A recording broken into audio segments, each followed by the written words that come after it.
Warning, nothing but hot fire content to come. Hi everybody, welcome back to my channel. My name's Allie. If you're new here, hello. If you're returning, welcome back. Thank you for being here. I love you and I appreciate you. Thanks for not being sick of me yet. So today I thought that I would do a book recommendation of one of my all-time favorite book tropes, enemies to lovers. But I love that trope in multiple different book genres. So this one I'm going to focus strictly on enemies to lovers in fantasy books, and I'll make a part 2 very soon of enemies to lovers for romance books. If you like fantasy books, you love enemies to lovers, stick around. Hopefully I give you guys some new recommendations you haven't seen before. So I thought that I would start off with some more popular titles that you might have heard before, just to kind of get them out of the way. A Court of Thorns and Roses, otherwise known as Acotar by Sarah J. Maas. I feel like this is a series where it's 50-50. Some people either love it or they hate it. I personally love this series. It's one of my all-time favorites. We're ignoring my nails. We had a fallen troop today. I was making Christmas cookies and I went a little too hard on the dough. He folded off, but I didn't break it into the cookies. I got it out, so we're good. General overview, since this is an enemies to lovers, I think we all know what that means, but obviously the characters start off not liking each other and then end up liking each other. So I'm gonna get that out of the way now so I don't feel like I have to say that 27 times. Generally speaking, acotar is technically a Beauty and the Beast retelling. It follows Feyre. She's a huntress. She's out in the woods and hunts every day to keep her family alive. They're a poor, starving family. One day she kills this big wolf she finds out in the woods. The next thing she knows, one of the fairy kings comes a knocking on her door and was like, hey, you killed my friend. You're coming with me. So she gets taken back to Fairyland where she meets Tamlin and a lot of other people from courts. Feyre starts to realize that Fairyland is cursed and it's basically up to her to break the curse. I adore this series. There is 3 main acotar books, a novella, and then a spin-off book of one of the other like side characters. I love these. If you like yourself some fairy porn, this is the book for you. Court of Thorns and Roses by Sarah J. Maas. So next, another one that's fairly popular is the Cool Prince series by Holly Black. There is 3 books to this series. It's another human fairy. Follows the main characters Jude and Cardan. Jude has a twin sister Taryn and a half sister Vivian. Jude and Taryn are both humans. Vivian is half human, half fae. When Jude, Vivian, and Taryn are little, Jude and Taryn's human parents are murdered, and Vivian's dad, Jude and Taryn's not biological parent, but Vivian's, shows up to their house and is like, hey, again, you're coming with me.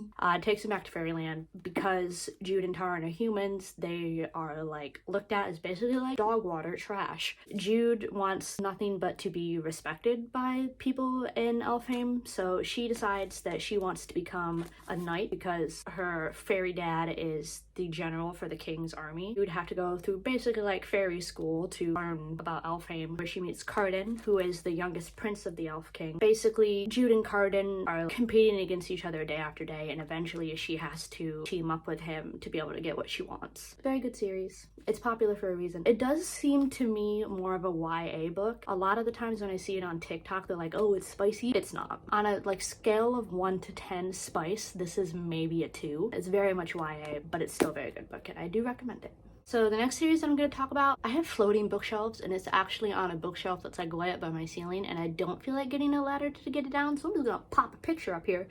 Red Queen by Victoria Aveyard. This honestly kind of gives me our middle school Divergent Hunger Games vibes, like it's very much a dystopian society. This follows Mare. She lives in a society where people are separated by blood color. People that have just normal red blood are considered low class, and people that have silver blood are high class, and people with silver blood also have fancy powers like elemental magic, all that jazz. One day, Mare discovers she has powers, but she doesn't have silver blood. She's a red blood with powers. So that freaks all the silver bloods out because they're like, crap, well, if red blood people think they have hope, they might try to overthrow us, yada, yada, yada. So like, hey, let's pick Mare up and just chuck her into the castle and just pretend she's a silver blood. That'll work. So when Mare is taken to the castle, she meets Maven and Cal, who are the princes. It goes back and forth, the love interest being Maven and Cal. Although it is like, it's a very good plot line, also in some parts annoyed me because it was so back and forth. I was just kind of like, oh my god, just like make a decision. All in all, it's a very entertaining plot line and definitely had some plot twists that I didn't see coming. Red Queen by Victoria Aveyard. So lastly, for my more popular book recommendations is Sunblood and Ash by Jennifer L. Armentrout. This book is ridiculously hyped up on TikTok and everything. It went viral. I guarantee you've seen it before. I think overall I gave this series like 3.5 stars. It wasn't necessarily my favorite. I have nothing against it. I read the whole series. I read all 3 books. Like, it's not really going to be a series that I am drawn back to read again. There's things that I would much rather read over this, but it's not bad. It follows Poppy. She is a maiden. She lives in a palace. Her whole life is controlled by the king and queen. She only wears white. She wears a veil. Nobody can see her face. She can't speak to anybody without being spoken to. Like, she's basically invisible to everyone except for the king and queen. The fate of the kingdom that Poppy lives in depends on how Poppy lives her life, if she decides to be the maiden or if not. She's basically told, like, hey, if you don't do this, everybody's gonna die. So obviously she's like, crap, I don't want everybody to die. I'm gonna be a maiden even though I literally hate it. And one day one of her guards dies in an attack and Hawk is hired in replacement. He basically becomes her bodyguard, and Hawk kind of convinces her that she shouldn't be forced to live a life she doesn't want to live. Everybody's gonna be fine. Nobody's gonna die if you make your own decision. As the story progresses, you realize Hawk isn't exactly who he says he is. Again, enemies to lovers. They hate each other, they love each other. That's the whole point. 3 books of the series. It's okay. It's not my favorite, but if you like found powers, this has vampires, werewolves. It's a little bit more YA. It does have some spice, like on a 1 to 10 spice level. I would consider this maybe like a 5 or a 6. So definitely a lot more than something like Cruel Prince. Sunblood and Ash by Jennifer L. Armentrout. Those are basically what I considered the more popular recommendations. So these are ones that I've just read on my own. Hopefully there's some new ones for you. Following right up with another Jennifer L. Armentrout series is White Hot Kiss. I adore this series. I love this series so much better than Sunblood and Ash. This is another 3 series book. It is White Hot Kiss, Stone Cold Touch, and Every Last Breath. This follows Layla. She lives in the human world, but instead of it being humans and fairies, it's humans with like angels and demons, and like I guess they're considered gargoyles that like work for the angels. Layla is half demon, half angel, so she has the powers of both species, but she was taken in and raised by angels, and they use her powers to hunt demons. She can like see demons in the human world, and she goes and marks them so the angels can kill them easier. One day when she's out hunting, she meets Roth, who is one of the crown princes of hell. Again, enemies to lovers. They hate each other, they love each other. This does go back and forth between enemies to lovers and childhood friends to lovers. While being raised by the angels, her best friend Zane, she's grown up with him her whole life, and she also has feelings for him along with Roth as the story progresses. And it's another one that kind of goes back and forth, but it doesn't annoy me. And so basically, as the story progresses, she kind of again realizes that not everything she's been taught and told by the angels is necessarily correct. She also can't just blindly follow Roth, because she'd also be hurting the people that raised her whole life. So she's stuck in an impasse of what side she wants to be on in this war, and who she believes and who she doesn't, who she loves, because she's got love interests on both sides. I adore this series. 1 to 10 smart range, probably a 5 or a 6 again. I personally liked it better than Sunblood and Ash. I think I 5-starred first one and either 4 or 5-starred the other 2 books. So I definitely overall liked this series a lot better than Blood and Ash. This is also known as the Dark Elements series. So next up is a duet. This is Bridge Kingdom by Danielle L. Jensen. This follows Lara. She is princess raised in a castle with 12 other sisters, and they were all trained from birth to be assassins. Her father is the king, obviously, but he's not necessarily a good king. He's trying to overtake and overthrow pretty much every other country and kingdom out there. So Lara and her sisters have been raised in that environment, believe that what their father is doing is correct. No harm, no foul, all cool. One day, Lara's father marries her off to Arin, who is the king of their kind of like rival country that they haven't been able to overthrow yet. And Arin is the king of the Bridge Kingdom, as he has this kingdom where their main import-export like bridge location runs through, so he controls pretty much all trade routes. So he has a lot of power, obviously, that Lara's bad king dad wants. So he marries Lara to Arin and is like, hey, get in there, make him fall in love with you, kill him, send me some intel so we know how to take him over. You're an assassin, do your job. And she's like, picking up what you're putting down, I got you, dad, that, I will do just that. Obviously, she doesn't just do that. I really enjoyed this series. It has a lot more nautical themes. There's a lot of sailing because it's more of like an island kingdom. I really enjoyed the series because I'm a sucker for like girl assassin-y vibe. I love that in a book. I will read any book that has that in it. So if you have recommendations of books where the main characters are female assassins, send them my way, please, in Dankeschön. Witch Kingdom by Daniel L. Denson. Daniel L. Denson? That's not correct. Daniel L. Jensen. Why do I have such a hard time with her name? God. So next up is another duet, Sky Hunter duet by Marie Lu. This is another kind of middle school Divergent Hunger Games vibes, another kind of dystopian era. This follows Talon. She lives in the last free country of Mara. All the other countries in the world have been taken over by the capital. So as of right now, it's the capital versus the Free Nation of Mara. Capital does all these weird science experiments where they create all these weird creepy monsters, throw them out into the wild to help slowly but surely kill everybody that's left in Mara and break everybody down. So Talon is on a striker force, which is this group of people that go out in the woods and kill all these monsters that Capital creates before they can break through the city into Mara and kill everybody, yada yada. So one day Talon and her crew come back from a mission out in the woods and they're called to assembly, and one of their higher captains brings forward this guy Red, who they captured from the capital. He's a capital warrior, the enemy, but there's something about Red that's making Talon feel like he shouldn't die. He needs to be alive. There's something he can help us with. So she sticks her neck out for him and basically is like, hey, if you're gonna kill him, you gotta kill me too, because he could be useful, he could help us. Talon's whole life, she comes from a low class people of Mara, and basically the only reason she has any like worth in Mara is because she's on the striker force. So the fact that she's already somebody low class and then also defends somebody from the capital that's done nothing but kill everybody, everybody's like, girl, you suck, you're down bad. She eventually gets to know Red better. Turns out Red is also a new capital experiment and they're able to use him to help turn everything around. It's another more YA on a spice level. Again, it's like a 2 or 3. They pretty much just like kiss.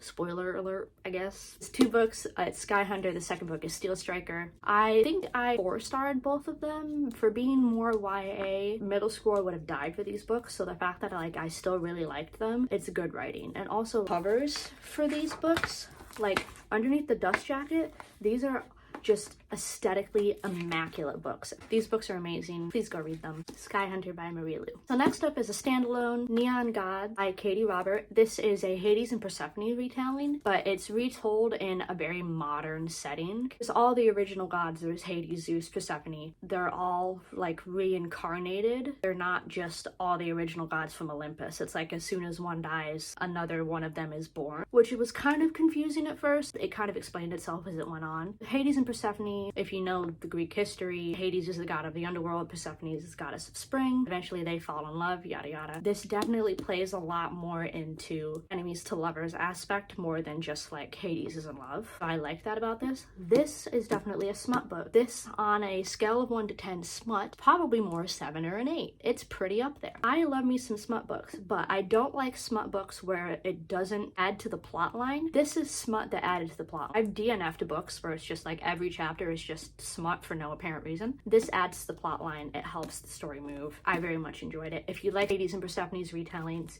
give this one a try. Neon Gods by Katie Robert. Next is one of my all-time favorite books since the first time I read it back in like middle school, and I have never heard a single person talk about this book ever. Entwined by Heather Dixon. This very much has the vibes of House of Salt and Sorrows, if you read that. Barbie and the 12 Dancing Princesses. If you don't like Barbie movies, don't subscribe to me, because Barbie movies are god tier entertainment. We should all know this. We love and respect the Barbie gods. They're bomb-ass movies. This is very much like House of Salt and Sorrows, very much like Barbie and the 12 Dancing Princesses. Barbie and the 12 Dancing Princesses, but like make it more dark. So this follows Azalea. She's the oldest of 12 sisters. They're going through mourning. Her mother dies. In a magic castle. Since their mother has died, the powers are slowly draining out, and there's less and less magic. Basically, their castle is dying, and they find the magical doorway into a hidden world, which is by the keeper, who ends up not being who we thought he was. I forget the male love interest's name. Basically, they start off rocky because he thinks Azalea is one of her other sisters. He thinks that she's actually her younger sister, Bramble. They don't necessarily start off on the right foot. Lots of magic. It's darker. It's a little bit more YA. Spice-wise, like a 1. Like, they pretty much just kiss because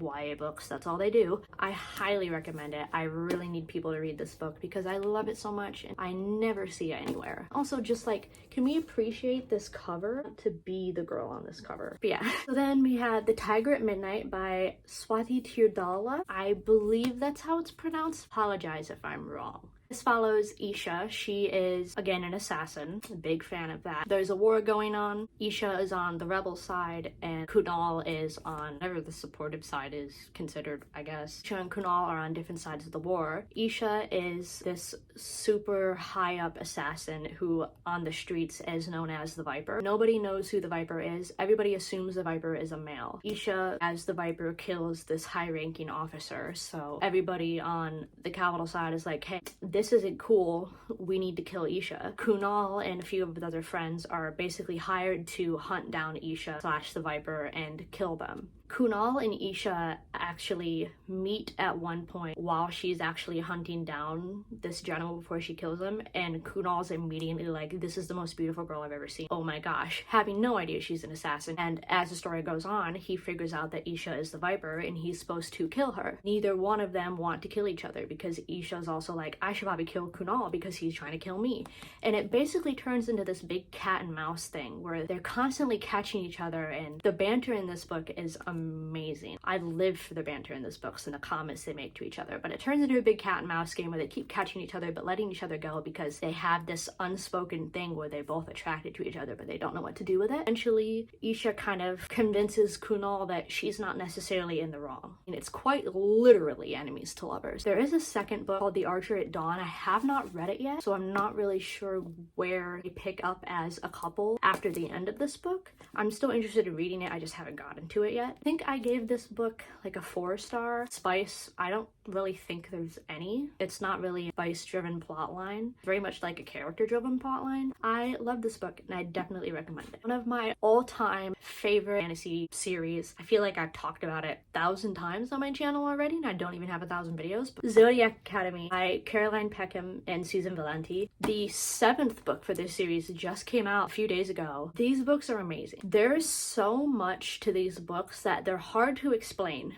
Overall, if you like Harry Potter, you would love this series. It also is magic in the sense that it's kind of like Avatar, where it's elemental magic. So there's air, fire, earth, and water. Like how in Avatar, there's benders, and the Avatar can bend all 4 elements. And that's kind of, in a way, what it is. It's like the more elements somebody can bend, the more powerful they are. And then it also has, along with elemental magic like in transforming. Like we have vampires, werewolves, dragons, phoenixes, all of it. It's a mix of kind of like the Harry Potter learning how to control your magic school vibes mixed with elemental magic of Avatar mixed with like Twilight. There's so much to the book. It's so hard to explain and it sounds really confusing, but it works. This is also a bully romance. The first 2 books are pretty much just straight bully romance. I am not a bully romance person. I usually hate it, but for whatever reason, I'm 7 books deep in this series and I still absolutely adore it. Even though the first 2 books are just straight up bully romance, it's so good. There's forbidden romance, there's age gap romance, obviously enemies to lovers. The spice in these books, the spice doesn't really come in till maybe like the end of the 2nd, beginning of 3rd book, but the spice in this series, as the series goes on, scale of 1 to 10, probably an 8 or a 9. Pretty good. Again, it adds to the plot. It's not something that's just there for the sake of it. Now that we kind of have the baseline, this follows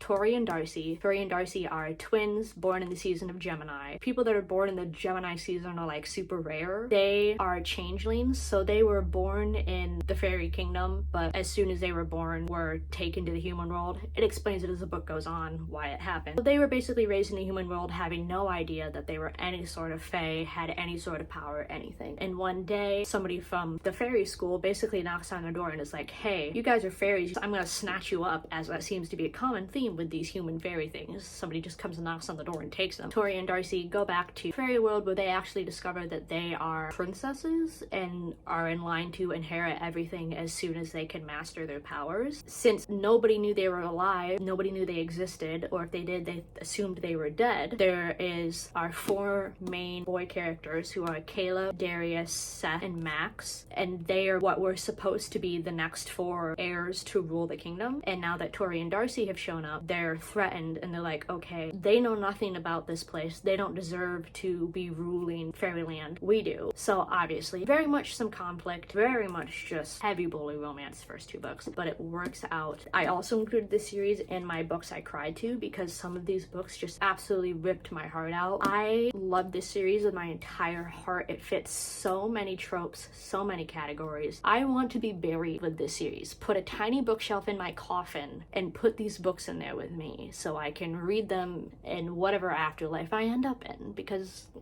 who knows at this point with me. I highly encourage you read this if any of my general explanations seem to have any sort of interest you like, but overall, if you liked Harry Potter, you will love this series. Please go read it. 10 out of 10 recommend these books. I 5-starred at least half of the books. The 7th one just came out. I believe there's still going to be an 8th book, and then there's 3 or 4 novellas out already. So if you want a series you can spend a long time reading, this is it for you. I adore this series with my whole fucking heart. Could never recommend it enough. My last 2 recommendations I actually read on my Kindle. I believe they're still available on Kindle Unlimited if you have it. But the first one is the Plated Prisoner series. So this is a King Midas retelling, the guy that turns everything into gold. So as of right now, there are 3 books published. The 4th one is being published sometime in 2022. I don't remember the exact date. This follows Arin. She is secretly the person that produces gold. King Midas is powerless. He basically captured Arin as a child and locked her away in his castle and like makes her gild everything for him. Hey, it's Editing Alley. I feel like something I missed is Arin is quite literally just made of gold. Like, she produces gold because she's straight up just a human made out of gold. Like, her skin, her hair, like, he keeps her in like a cage. I don't know why I didn't think that was important to mention earlier, but she's literally just a human that is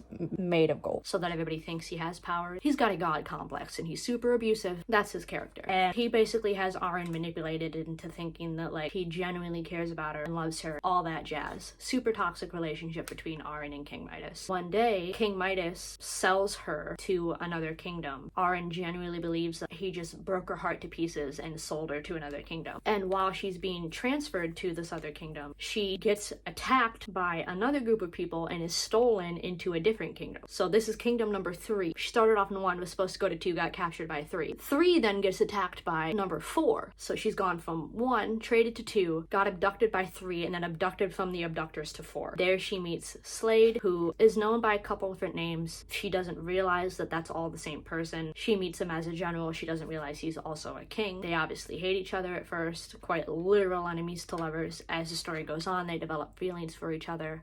I would definitely check trigger warnings if you're going to read it, because it does have some darker elements and some abuse. So if that's something that you don't think you can handle, please check trigger warnings. This was something kind of like From Blood and Ash that was super recommended all over the place, and I liked it enough to finish the series, but it wasn't necessarily my favorite book. I like it enough that when the 4th one comes out, I'll read it because it leaves you on like a cliffhanger on the 3rd book. So I like it enough to continue reading it, and I'll recommend it. I probably gave the series as a whole maybe 3.5 stars. Spice wise, scale 1 to 10, in my opinion, maybe like a 5 or a 6. It's in mid-tier range in my opinion. I definitely still recommend it. I've never read a King Midas retelling before, so that was something that honestly really intrigued me, and I thought it was a really unique storyline for a book. And then finally, also Kindle Unlimited, Deal with the Elf King. This is another elf and humans. The elf comes and snatches her out. For whatever reason, they just think they can do that. So this follows Luella. She lives in a small village right outside of the outskirts of the wall that separates the humans from elves. She is a healer, and the magic in the elf kingdom is